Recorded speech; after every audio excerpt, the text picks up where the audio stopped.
Welcome to Hope Natural Health, the podcast inspiring you to be your best version. Join me, your host, Dr. Erin, naturopathic doctor, dog mom, cancer survivor, and girl boss weekly as we discuss all things health, hormones, and happiness with a little side of this thing called life.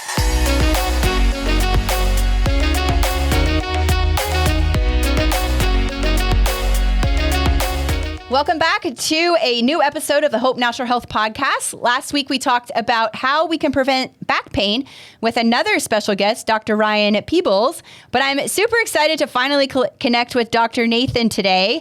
We are going to be talking all about midwifery and all of those. He's a board certified OB-GYN and a fellow ACOG, which is the American College of Obstetrics and Gynecology, who left the medical industrial complex due to his disillusionment with the standard of care within the conventional maternity care model. This was very hard for him because going with the flow of hospital-based practice was providing him financial security. On the other hand, standing in his truth from having sat with over 1,000 births and connecting with women and their families has provided him a lifestyle more in alignment with fatherhood, deepening his connection with his wife and caring for people in the way that he had anticipated long before stepping into practice. Dr. Riley now focuses his time on upholding the traditional practice of midwifery. He supports midwives as a collaborative physician for midwives of all varieties in over 20 states. He is an advocate for home birth and still attends births for those in need. He boasts a C-section rate of less than 5%, which is one of the best in the U.S. His mission is to uphold midwifery as the art that it is and to honor birth as a sacred process and the transition to parenthood as spiritual transformation. Dr. Riley empowers women to have babies on their own terms using nature as our guide. He helps fathers embrace the opportunity to connect with birth and their partners through pregnancy and birth, encouraging them to go deeper versus distancing themselves from this stigmatized but magical rite of passage. Dr. Riley is the father of two, the second of whom was born at home, and he is proudly married to his high school sweetheart. In his spare time, he walks in the woods, makes dad jokes, paints, and drinks coffee with amazing people. So I'm super excited to have him here today. Welcome to the show, Dr. Nathan. Hey, it's my pleasure, guys. Thanks for having me. This is fun. I know it's been a long time coming. We've tried to schedule for months now, so I'm super excited that we got to connect. I know you're a very busy man, so I really appreciate you taking the time to be here and telling my audience more about, what you do and what you specialize in. So tell me a little bit more, go into a little bit deeper depth about how you got into what you're doing and what you do now. Yeah, I guess what I think is super relevant right now, today, like in our day and age, is that we've become so steeped in this sort of cult of medicine, the scientism, right? Which is that whatever the scientists say, including the doctors, we are medical scientists, really at the heart. Whatever we say goes. Like, it's almost this unquestionable authority now, and that used to be the role of the church. Now there's this new cult of medicine that I think has sort of supplanted the church.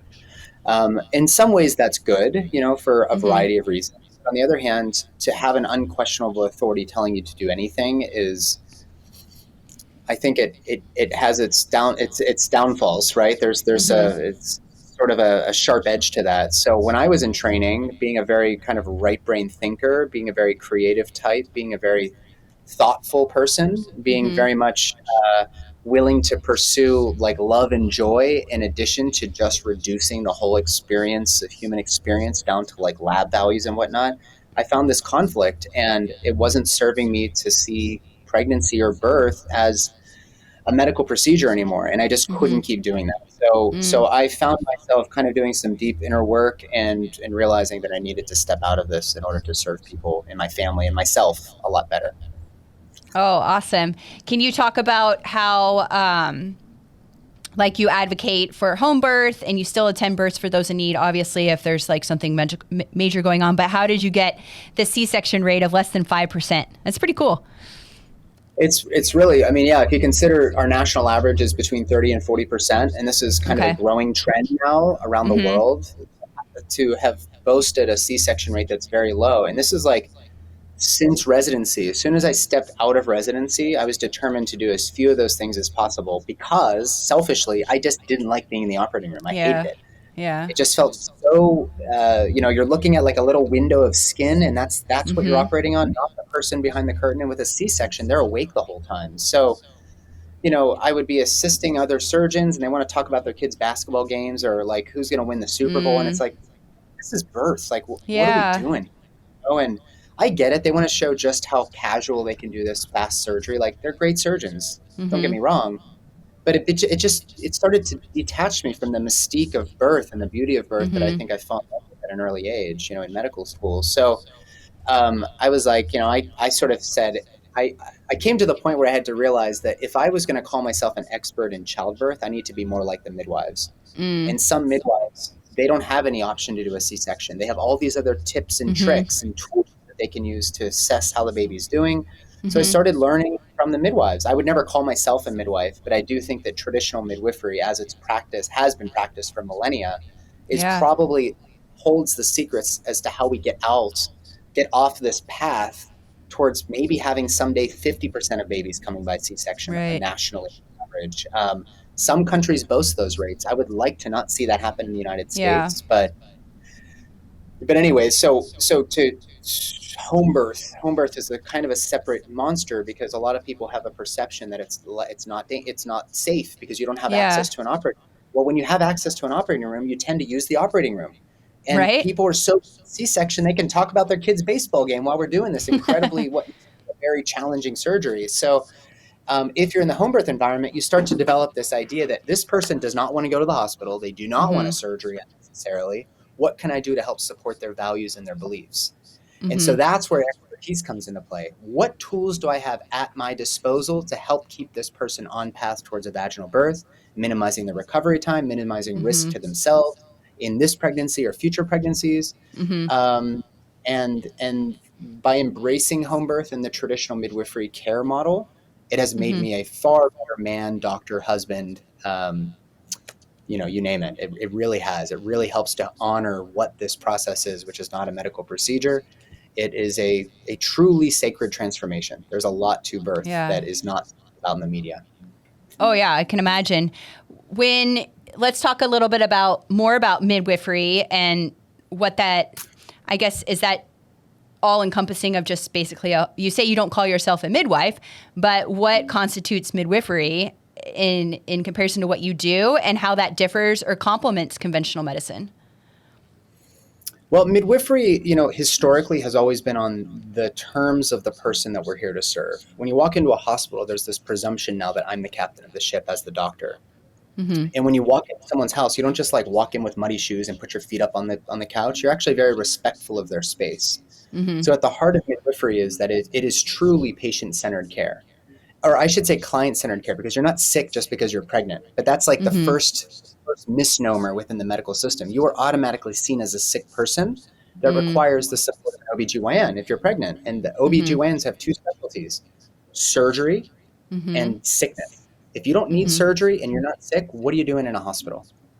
So Michel Audin is a really famous general surgeon from Paris who did his training back in like the 50s and 60s. He's 95 or something now. And he told me once, he's been a mentor of mine, he told me once that where we went wrong in maternity care was we were only focusing on the bad things. Even though those are lower risk than the beautiful births happening, we were focused in studying what the bad things were and how to avoid the bad things versus studying why did this person have such a beautiful, even orgasmic or pleasurable birth experience. And so I've shifted it. It's like now I only work with healthy people, and I realize this is completely possible for the vast majority of people. And midwives historically have done a great job of first figuring out what a person's story is so that they can then honor those values and wishes, their birth plans, so to speak, through whatever tools they have available. And sometimes, yes, we do need hospitals. Thank God we have them. But not as frequently as we're using them for maternity.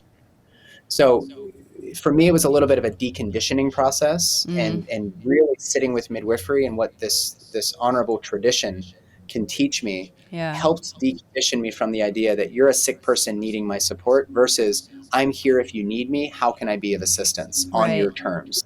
And it sounds like a simple shift, but it's very conflicting for us doctors. I have a lot of Oh yeah. compassion for my clients. They've Mm-hmm. got golden handcuffs of a 401k, and they've worked their whole Mm-hmm. lives and their asses off to get here. And now Yeah. they're being told maybe they're doing it wrong. I get that, but we are doing it Mm-hmm. wrong. We're not Yeah. doing birth very well in the United States.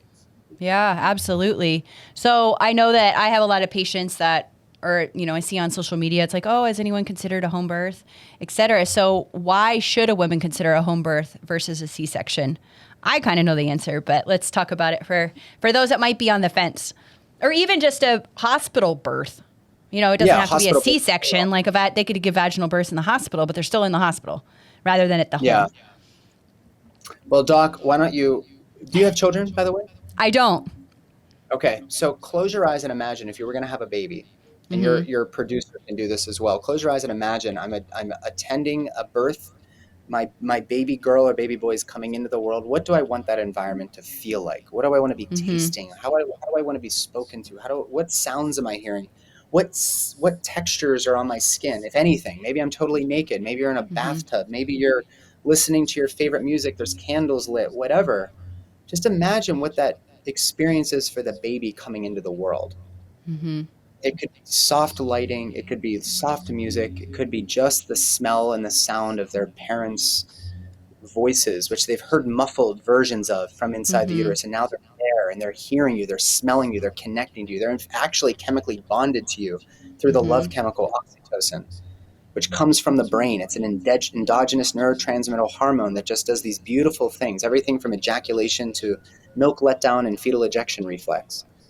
If we can, and we can stop the exercise now, but if you imagine what is the experience of this baby arriving earthside, Mm-hmm. and then we reverse engineer that, and you then compare that or contrast that with what happens in a hospital where a baby Mm-hmm. comes out, cut the cord immediately. Your lifeline to your mother is cut immediately. We dry you off. We put a little cap on your head. We measure all these things. We even give you a sharp needle in the foot. And only then do you get to be on your mother's chest. We've welcomed you earthside with kind of pain and Yeah. distraction and distortion, versus why don't we just let this baby come in and let them, their first sense of the world be safety and Mm-hmm. love. That's a Mm-hmm. very, very different experience between the two. Some Mm-hmm. people may have certain risk factors that would Yeah. tell them, I'm not willing to take the risk of a home birth. But I would venture, Erin, maybe 85% plus of women are going to do just fine at home, Yeah. which is a far cry from the 99% that are currently having hospital births because the media and mother culture has conditioned them to believe that this is not safe. Right. Yeah. We've just been told, oh, you give birth in a hospital, right?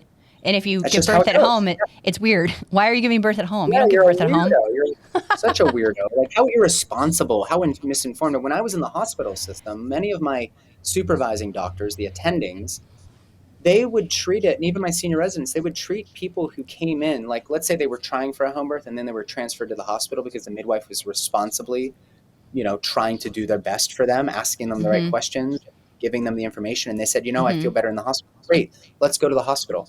Once they arrive, the doctors, the nurses, the residents, all of us would treat them like they were irresponsible assholes. And I Yeah. couldn't understand that.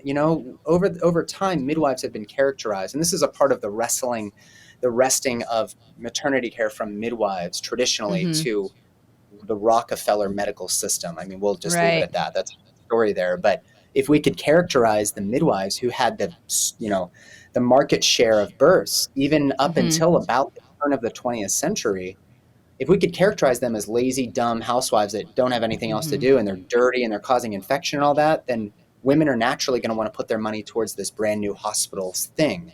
And Mm-hmm. that characterization, which is a false characterization of midwives, that has carried through today.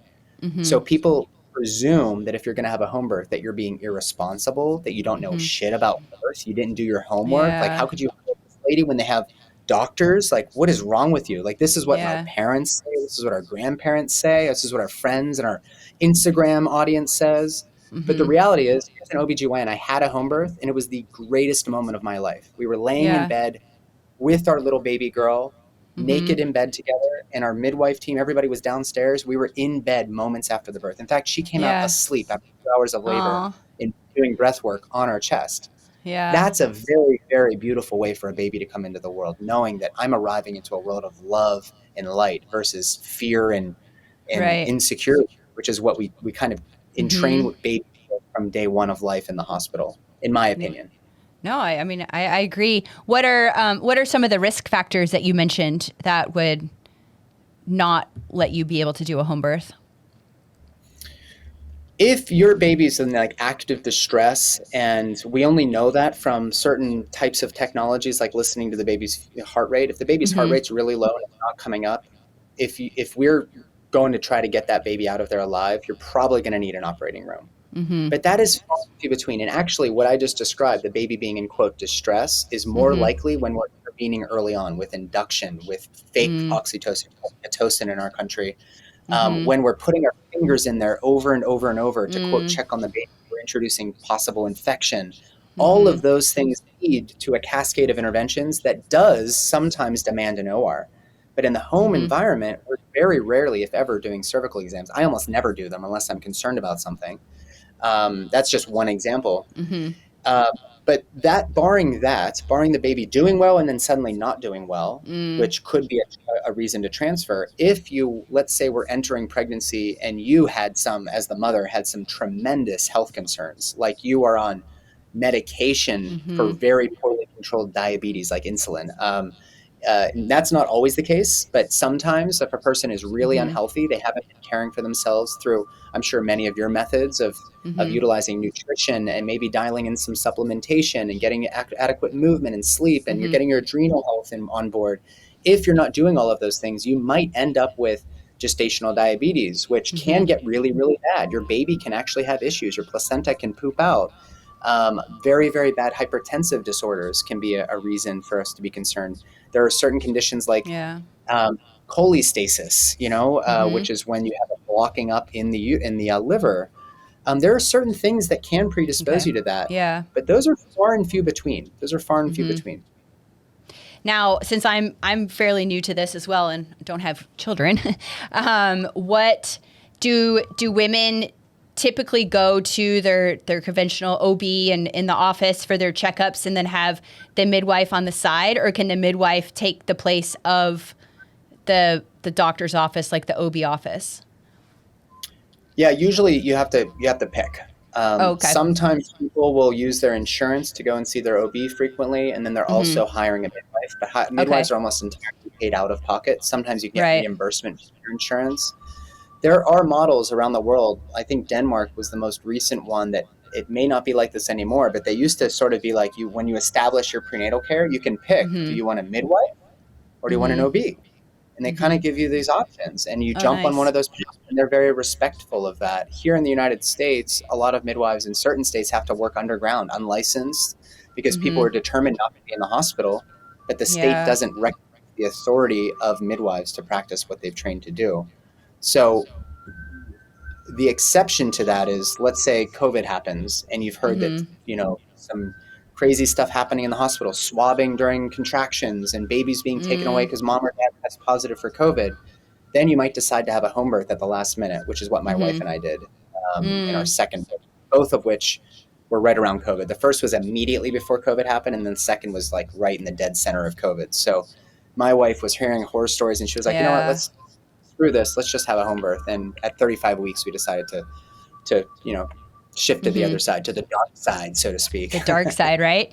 There's actually, it's really cool. There's a whole birthing center. I'm in Arizona, and there's a new hospital division going near or in. I'm not sure if it's open yet, but as of last year, it was still being built. But I got to tour it, and they're actually having some baths and even like birthing things. Like they're actually adding in some midwifery things into the hospital, which I thought was really cool. So maybe we are waking up a little bit. I mean, and dabbling with it, but I still think that, I mean, that's a little bit better than just true conventional medicine, but it would be better to do it at home. So I thought that was cool. I was like, oh wow, there's actually some midwifery going into the hospitals. Have you seen that in areas? Yeah, I think that going back to what you asked about what is special about midwifery, it's not so much the like birth tub thing is Mm-hmm. midwifery. It's more like midwives get to meet with you every so often, like every 4 weeks, and you get to spend like 90 minutes with them. They really get to know you. Yeah. So hospitals are like, oh, midwives do birth tubs. Let's do that. And then we can attract people here. But you still show up and you may not even know the provider, the doctor that's caring for you. There's 10 people that rotate on call. It's still in that sterile hospital environment with multiple interruptions, multiple distractions, sharp things going into you. And then you're laboring in the birth tub, and then they ask you to get out of the tub before you push. Like when a woman is about to start pushing their baby out, they are not even there. Like they are in a different place. The lioness is about to roar. And now it's like, okay, honey, let's get you out of the tub. You know, we don't have babies in the tub. So it is a very different experience, but hospitals are trying to start to meet that demand. But I think it's because they're trying to compete with midwives, and they're never going to compete with midwives. Yeah. They just don't. It's a totally different ball game altogether. Oh, for sure. Cool. How does lifestyle mitigate pregnancy complications in order for us to broaden birth options and even autonomy? It's kind of a heavy question. No, I've got a good answer for that one, though. Good. Ultimately, my whole platform is around informed choice and for you to choose what's best for you. It's not. I'm not going to say don't hospital birth, don't have a C-section. I don't care what you do. But if you want to have options, it starts with at least 90 days before you get pregnant. I know you do quite a bit of hormone health and working with people's, menstrual cycles. I'm sure you get a lot of fertility questions. At the time where you get that glimmer in your eye that you want to have a baby, now is the time to start prioritizing all of your resources towards being as healthy as you possibly can. Yeah. Of all of the foundation, the fundamentals, right? Diet, movement, hydration, breathing, mindset, sleep, all of those things that we all love to talk about. They're super sexy right now in the biohacking world and whatnot. The reality is that finding what works for you to get you as dialed in as possible, all the way from the moment when you think you want to have kids, is not only going to make fertility easier, but it's also going to minimize any likelihood of you developing pregnancy complications. Not zero, but it's certainly going to get you down below the average, which is what most data has presented is. Women develop this at this percent. Well, that's an average. If you're a super healthy person going in, even if you're older, I don't really care about your age. Like if you're 54, then we may have some issues. But 40, 45 nowadays is not that big of a deal if you've really cared for yourself on a physical, mental, and spiritual level. Yep. Of all of those interventions, all of those lifestyle things, exercise is the best documented to prevent almost every pregnancy complication you can think of, including shorter labors, including shorter pregnancies, including shorter postpartum recovery. People bouncing back way better just from basic movement. We're not talking about CrossFit every day or Orange Theory or whatever. We're talking about going out for walks in nature. Walking. Yeah. Basic body weight movements, push-ups, squats, ring rows, whatever, just to get your body mobile, get your hips open, keep your back nice and lubricated and mobile.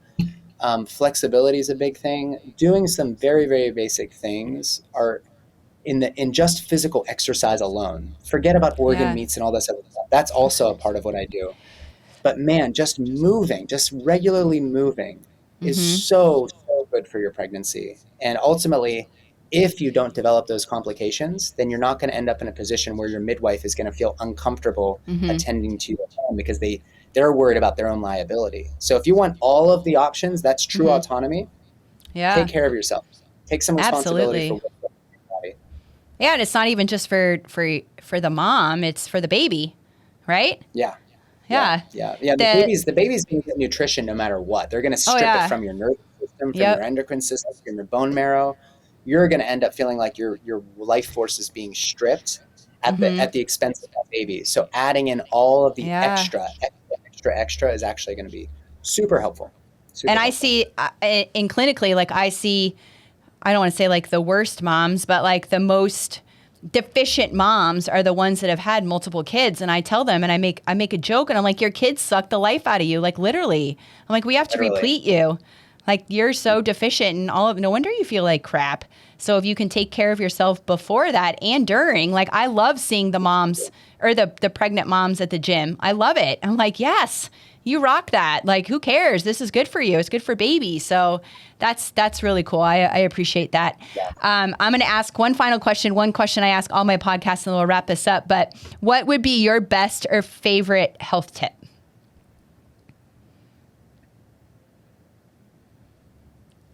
You know, it's probably going to surprise people, but I think people need to stop taking everything so seriously. I like that. Just lighten up and Yeah. remember that. I mean, whether you go into Buddhist philosophy, like Christian theology, whatever, you have to understand that there's something far more important out there than you and whatever you're hearing in the news, the crisis du jour. We have to stop taking this stuff so seriously. Absolutely. And if we want to make anything better in the world, we have to start with tending our own garden and just chilling out once in a while. Oh, amen. Right? Jeez. Yeah. Oof. Yeah. More peace in the world. I love that. Tend to our own garden. Oh gosh, this has been such a good conversation. I know we could talk a lot more about it. Was there anything that we missed that you wanted to point out that would be important for everyone to hear? I think if anybody resonates with what I'm doing, just the Born Free Method is the program that we just launched. That is a comprehensive pregnancy and postpartum educational program, including 12 months of calls. It is better than anything that we've ever seen because we didn't find what we wanted, so we created it ourselves. So bornfreemethod.com is that. Okay, cool. And you also have a PRP fertility program as well, correct? I do. What is We're that? still enrolling in that. So that is basically when we're looking at the physical, mental, emotional, and spiritual aspects of fertility. Awesome. So I have quite a bit of functional medicine that I do and all of the typical OB-GYN stuff. But instead of you shelling out $15,000 for IVF, why don't you go upstream and figure out what the heck's actually going on here? And I'll give you one example. We can dial in nutrients and movement. We can do all of that stuff. But if you and your partner aren't connecting well, if you guys are on different pages here, that baby is never going to feel invited into the womb. Or if the baby is feeling invited, the baby's going to be waiting and waiting and waiting until you guys are actually dialed in as an intimate couple. Okay. And I don't mean just good sex, guys. I mean you're actually seeing one another. You're present with one another. So the program, you see me and 7 other practitioners, we try to dial in every aspect of that so that even if you do go to IVF, that investment is well worth it. Okay. Awesome. Those are 2 awesome things. So thank you. Yeah, for sure. We'll definitely have those linked to the show notes. So take a peek at that if you're interested. But I thank you so much for being here today. I know you're very busy and we've had some scheduling issues, but it worked out. It was meant to be. We had this great discussion. I'm so excited for everybody to hear it. So thank you again for being here, Dr. Nathan. Thank you, Erin, for your patience with my schedule as well. I really appreciate it. We'll blame it on the time zones because I really think that's the issue. Central time zone. Damn you. Right? Well, have a wonderful rest of your day, and we will see everyone next week.